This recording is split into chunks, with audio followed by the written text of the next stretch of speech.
Headlines scream chaos, markets crashing, political unrest, AI taking over jobs. It feels like the world is spinning faster every day. We all know people who seem to handle it effortlessly, as if they're wired differently.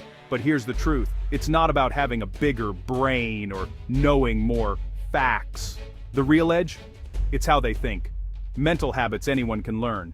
In this video, I'll break down 5 practical habits that will help you approach challenges with more confidence and clarity. These aren't abstract theories, they're actionable shifts you can use today.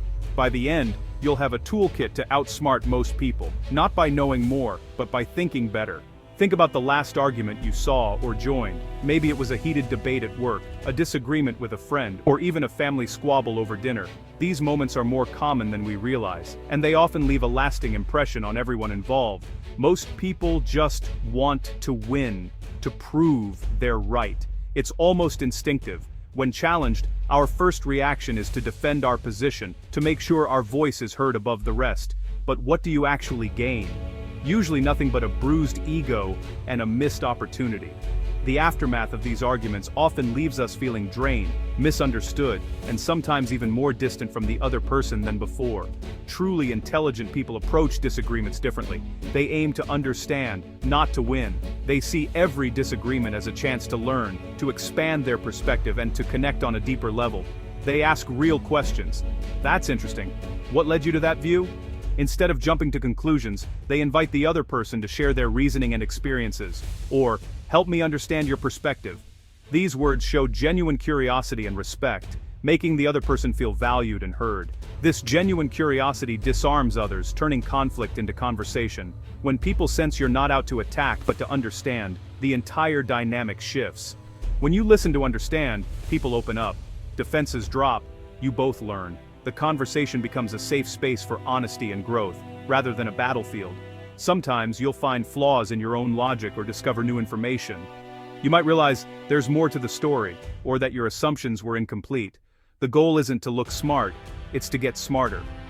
Every conversation is an opportunity to refine your thinking and broaden your understanding. Smart people are willing to admit they don't know everything. They're comfortable saying, I was wrong, or I hadn't thought of it that way before. They listen actively, absorbing not just words but emotions and assumptions. They pay attention to tone, body language, and the feelings behind the words.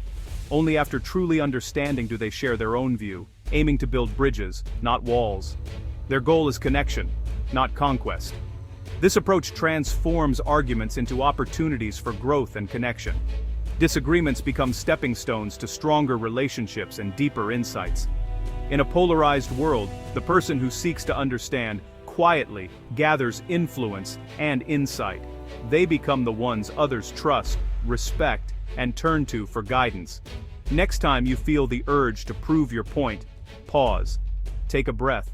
Remind yourself that understanding is more valuable than winning. Ask, do I want to win, or do I want to learn? This simple question can change the entire direction of your conversation. Use phrases like, tell me more, or I'd love to hear your reasoning. These open the door to deeper dialogue. Or, what am I missing? This shows humility and a willingness to see things from another angle. You'll avoid pointless conflict, build stronger relationships, and keep learning.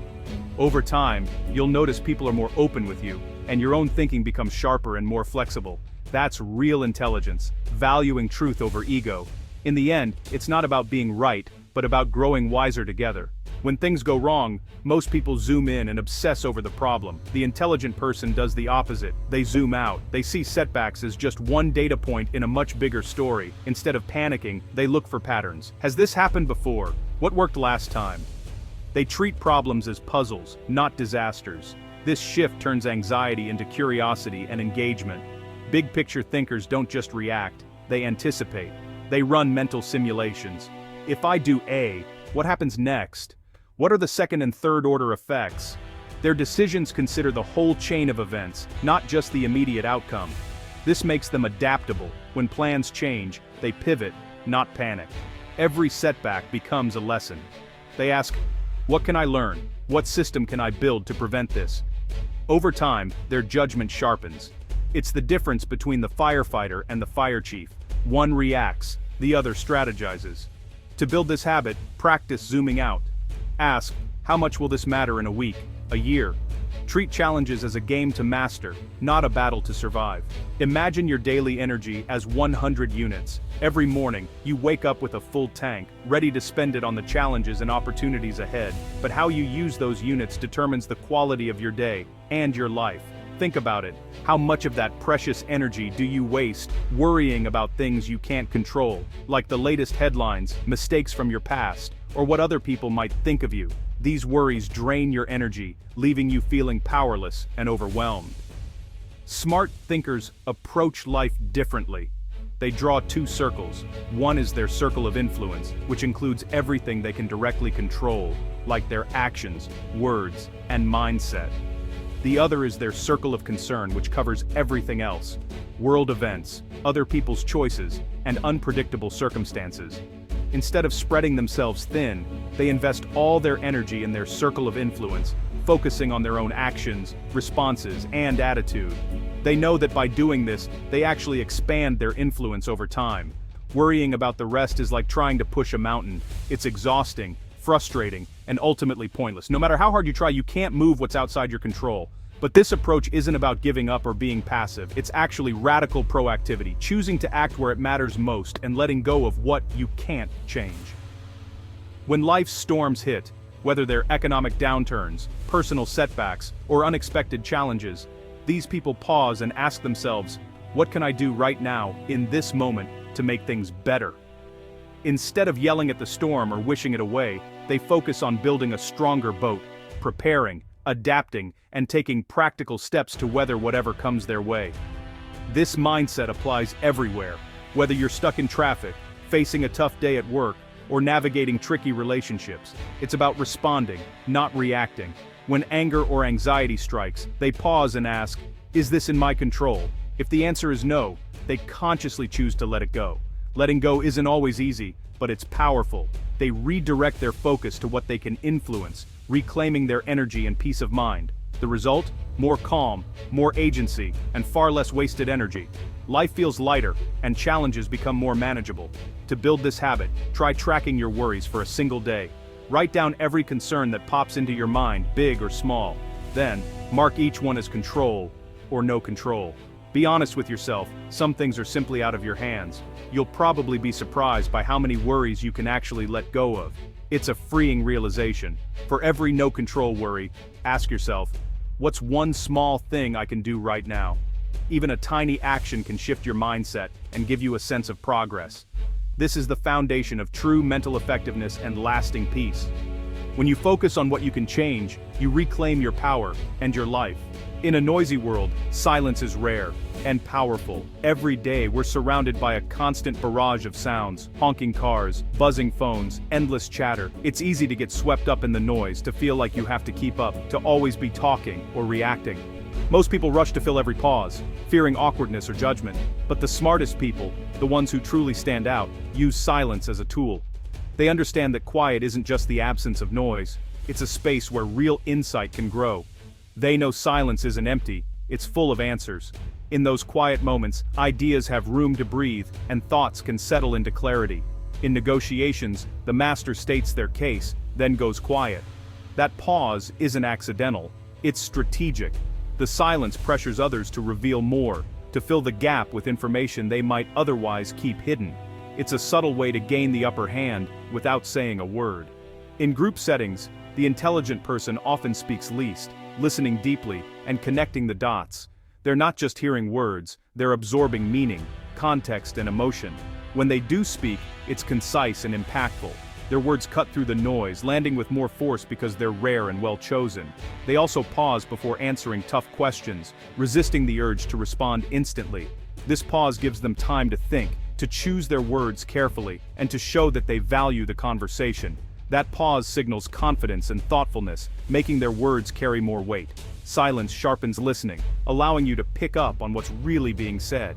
You catch not just words, but tone, emotion, and subtext. You notice the hesitation in someone's voice, the flicker of doubt in their eyes, the excitement behind their words. People feel heard and respected, building trust quickly. When you give someone your full, silent attention, You show them they matter. Smart communicators value quality over quantity.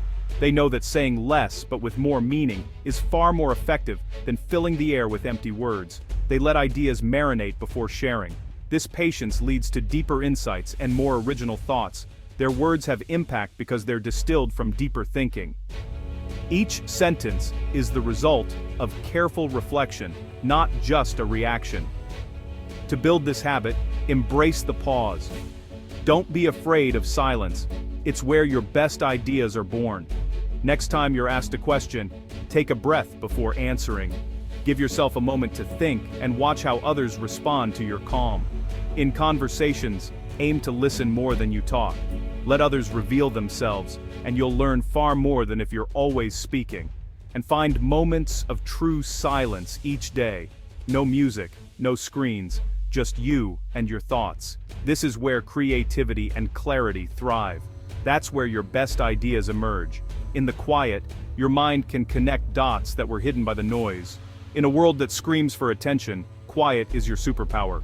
Use it wisely, and you'll find yourself ahead of the crowd. Life is full of provocations, rude emails, sharp words, online trolls. Our brains are wired to react instantly, but the intelligent person masters the pause. When triggered, their first move is to breathe, not to respond. That single breath calms the body and brings the rational mind back online. In that space, they choose their response based on values, not impulses. They ask, what's the real intent here? What outcome do I want? They weigh the cost of reacting emotionally versus responding wisely. The pause lets them reframe. Is this a personal attack or just someone having a bad day? They respond to the root cause, not just the surface symptom. This habit is emotional self-mastery, choosing to respond, not react. While others are jerked around by every annoyance, the person who pauses stays centered and in control. To build this habit, practice stopping when you feel anger or defensiveness. Don't type, don't speak, just breathe. If it's a message, wait an hour before replying. In conversation, say, let me think about that for a second. This single habit is the foundation of emotional intelligence and wise decision-making. We've covered 5 habits that are all about how you think, not what you know. These aren't traits. You can practice and develop them. Don't try to change everything at once. Pick one habit that resonated with you. For the next week, make it your focus. Write it down. Remind yourself, and look for chances to use it. Whether it's pausing before you react or asking better questions, commit to that one change. Intelligence is a process, not a destination. If this video helped, subscribe, like, and comment which habit you'll try first. Thanks for watching. See you next time.